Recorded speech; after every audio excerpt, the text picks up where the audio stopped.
आपल्या सभोवतालच्या वातावरणातील खराब जीवजंतू नष्ट करणारे घटक गोमूत्रामध्ये असल्याकारणाने गोमूत्राला जितके धार्मिक महत्त्व आहे तितकाच त्याचा उपयोग एक उत्तम खत, एक उत्तम कीटकनाशक आणि एक उत्तम ग्रोथ प्रमोटर म्हणूनही आपल्याला बागकामात होतो. गोमूत्रामध्ये 95% पाणी, 2.5% युरिया आणि 2.5% एन्झाईम, हार्मोन्स आणि मायक्रोन्यूट्रियन्स असतात. गोमूत्रामध्ये असणाऱ्या 2.5% युरियामध्ये 46% नायट्रोजन असल्यामुळे गोमूत्राचा उपयोग बागकामात करताना प्रमाणबद्धच करावा लागतो, नाहीतर त्याचा आपल्या रोपांना त्रास होण्याची दाट शक्यता असते. जुने झालेले गोमूत्र काळपट रंगाचे असते. गोमूत्र जितके जुने तितकाच त्याचा परिणाम खूप चांगला आणि फायदेशीर असतो. त्यामुळे गोमूत्र जुने असो वा नवीन, बागकामात त्याचा खूप चांगला उपयोग होतो. गोमूत्रामध्ये खूप मोठ्या प्रमाणात नायट्रोजन असल्यामुळे रोपांच्या उत्तम व निरोगी वाढीसाठी गोमूत्राची एक उत्तम खत आणि एक उत्तम ग्रोथ प्रमोटर म्हणून खूपच चांगली मदत होते.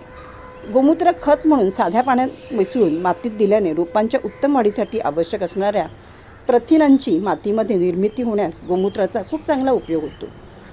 गोमूत्राच्या उग्र वासामुळे वातावरणातील तसेच मातीतील उपद्रवी जीव आपल्या बागेतील रोपांच्या आसपास भटकतही नाहीत.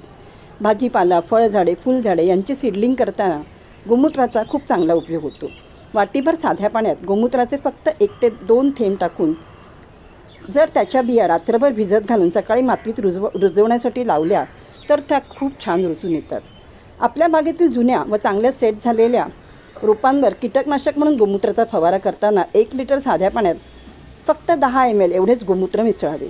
पण जर नवीन रोपांवर फवारा करायचा असेल तेव्हा मात्र 1 लिटर साध्या पाण्यात फक्त 5 ml एवढेच गोमूत्र मिसळावे. त्याचप्रमाणे गोमूत्र खत म्हणून मातीत देताना जुन्या झाडांसाठी 1 लिटर साध्या पाण्यामध्ये 100 ml एवढेच मिसळावे. पण नवीन झाडांसाठी वापरताना 1 लिटर साध्या पाण्यात 25 ml एवढे मिसळावे. गोमूत्राचा वापर उत्तम खत म्हणून तसेच एक उत्तम कीटकनाशक म्हणून करताना नेहमी प्रमाणबद्धच करावे, नाहीतर आपल्या बागेतील रोपांचे फायद्याऐवजी नुकसानच होऊ शकते. गोमूत्राचा एक उत्तम कीटकनाशक आणि खत म्हणून वापर करताना भर उन्हात कधीही करू नये. कीटकनाशक म्हणून मातीत देताना तसेच त्याचा फवारा करताना नेहमी सकाळच्या वेळेतच गोमूत्राचा वापर करावा.